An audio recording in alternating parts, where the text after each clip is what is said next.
So, have you ever sat there and wondered, where the hell is Julio Urias now anyway? There is a reason why Lincoln Riley hasn't coronated Miller Moss to be USC's next quarterback. And LAFC is getting OLD. Good morning. I'm James. This is your daily dose of sports and snark for the greatest sports city in the world, Los Angeles. This is the faithful Angelenos morning report. And so, it's March 30th, 2024. I am back in St. Loser, Missouri, happily wearing my Dodger gear from one end of town to the other to start off the baseball season. By the way, do you like being in the know about LA sports? Well, if you do, clickety-clack the like button. Clickety-clack the subscribe button. There's a notification bell. Hit that. It'll let you know we drop new content. Sharing is caring. Let people know we exist. And by all means, comment. You know I look forward to hearing from you guys. Now, before we go through the news and notes, a look at the scoreboard. Speaking of LA versus St. Louis, Dodgers 6, Cardinals 3. Bobby Miller pitched 6 shutout innings. Teoscar Hernandez hit 2 home runs. Mookie Betts hit his 29th leadoff home run for the Dodgers, passing my all-time favorite Dodger, Davey Lopes, for the franchise record. Meanwhile, Indiana knocked off the Lakers 109-90. Anthony Davis scored 24 points with 15 rebounds. The Clippers edged Orlando 100-97. Kawhi Leonard scored 29 points. Meanwhile, today, St. Louis is going to be playing the Dodgers again at 6. It's an interesting little matchup. Yoshinobu Yamamoto, last seen getting hammered in South Korea, versus Lance Lynn, last seen as a former Dodger pitcher getting raped by the Arizona Diamondbacks in the playoffs. The Kings are at Calgary at 7. Jacob Movier has been returned to Ontario in the AHL. It is Galaxy game day. Seattle is in town to play the Galaxy at 7:30 with a goal tonight. Dejan Joveljic sets the MLS record for goals in consecutive matches to start a season.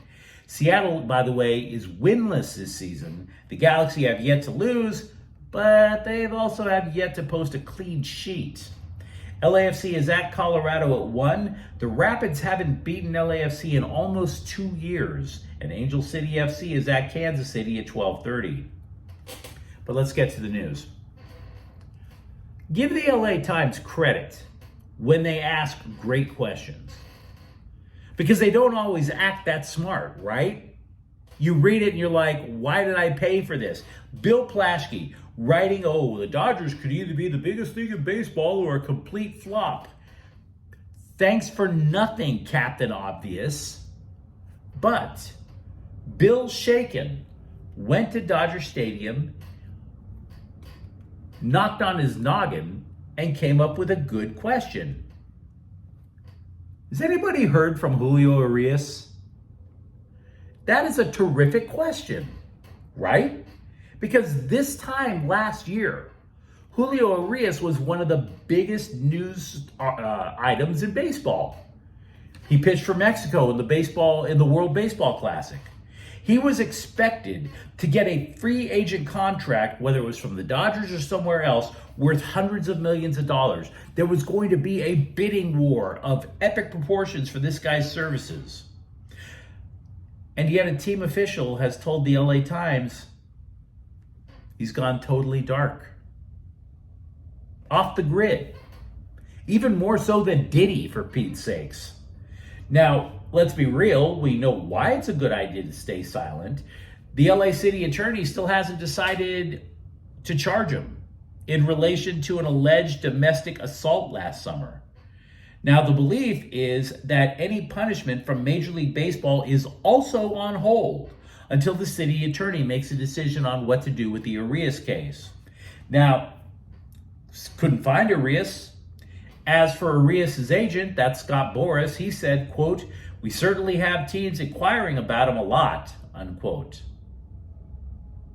But do you really believe that? I mean, do you? I'm not saying that there aren't any teams interested, just in case he winds up beating the rap. But how many teams were really interested?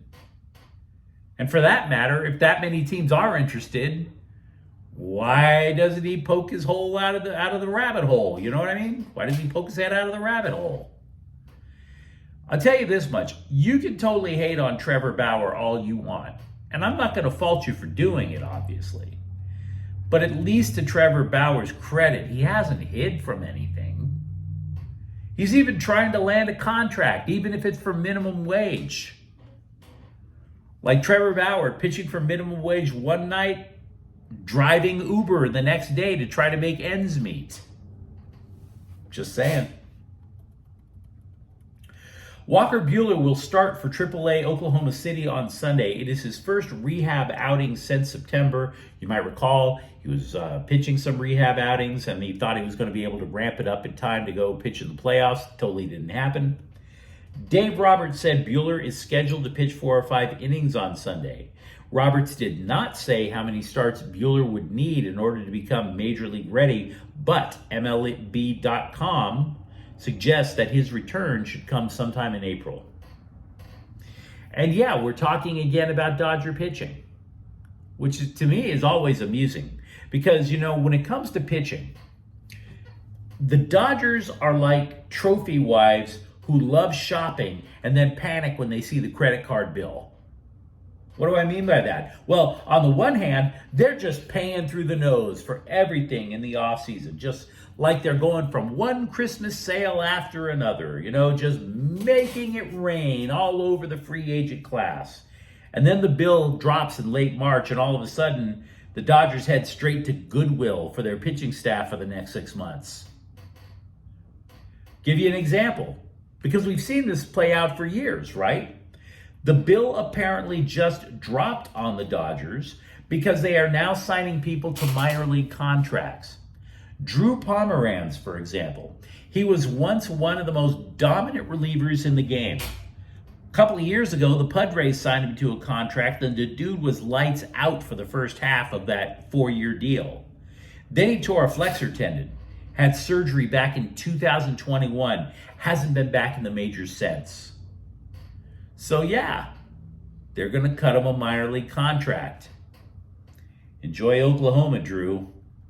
I've been there. I sure as hell didn't.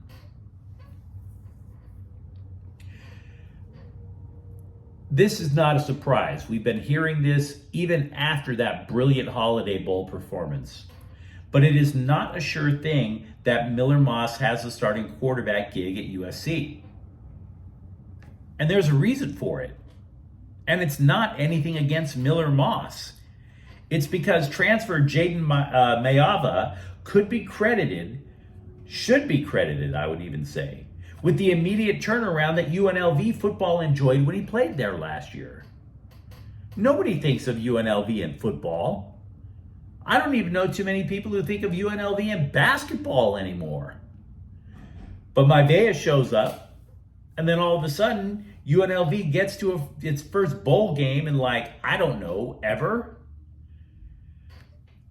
This guy might be more of a natural fit for USC than Moss.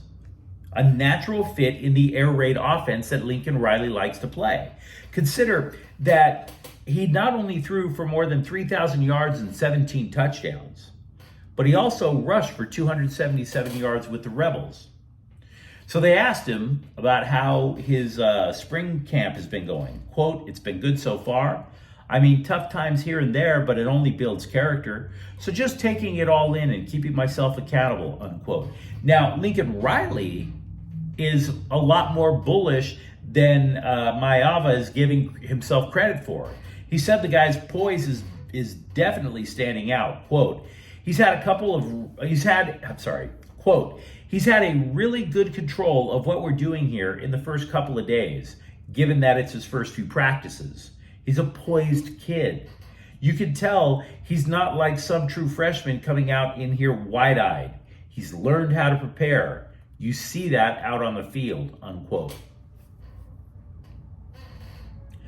I was going through USC news yesterday, and this isn't exactly news.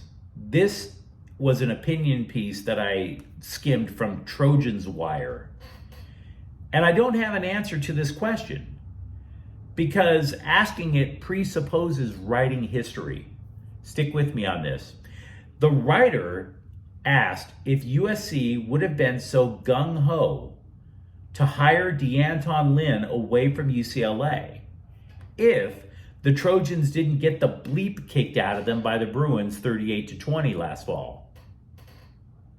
Remember, the Trojans had already fired Alex Grinch. That was a done deal.